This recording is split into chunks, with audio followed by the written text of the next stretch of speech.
Ғылыми конференцияда қаламыздың мектептері мен колледж оқушылары, студент жастары бас қосты. Талқыға түскен тақырып бүгінгі күннің өзекті мәселесі лаңкестік пен терроризмге қарсы күрес, оның қоғамға келетін қаупі туралы болды. Мероприятие будет проходить в контексте докладов.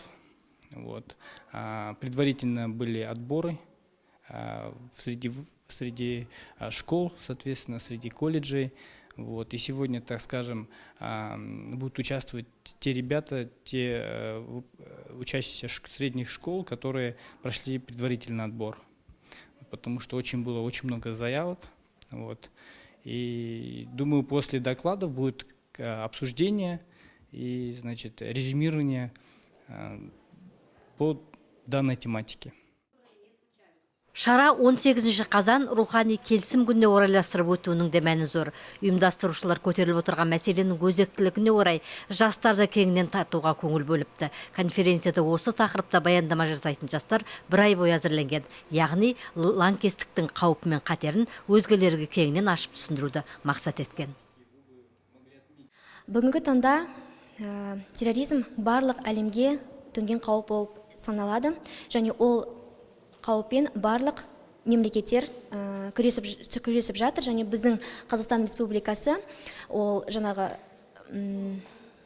бейбітшілікті, татулықты, тұрақтылықты қасиелейтін мемлекет болғандықтан, біз сол терроризм мен экстремизмнің алдын алу және оған қарсы жолдарды табу жолында заңдар қабылданды.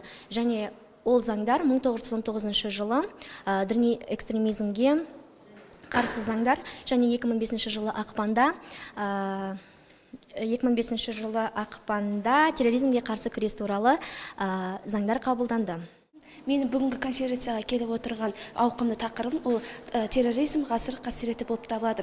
Мен бүгінгі мақсатым арам пиғылды адамдардың елге тигізер зиянын анықтай отырып, өсіп келе жатқан жас ұрпақты қорғау.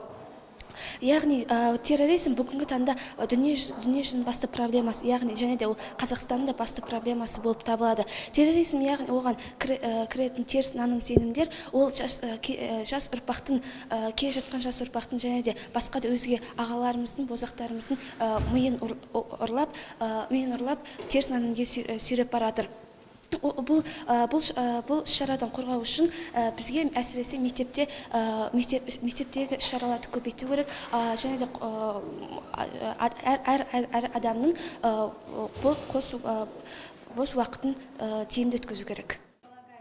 Конференцияға қаламыздың мектептері мен колледжінің оқушылары қатысып, келелі мәселе туралы ой бөлісті. Баяндамашыларды тыңдап, келелі мәселенің басты шешімі лаңкестіктен аулақ болып, жатағымның жетегінде кетуден сақтану қажеттігін көңілге түйді.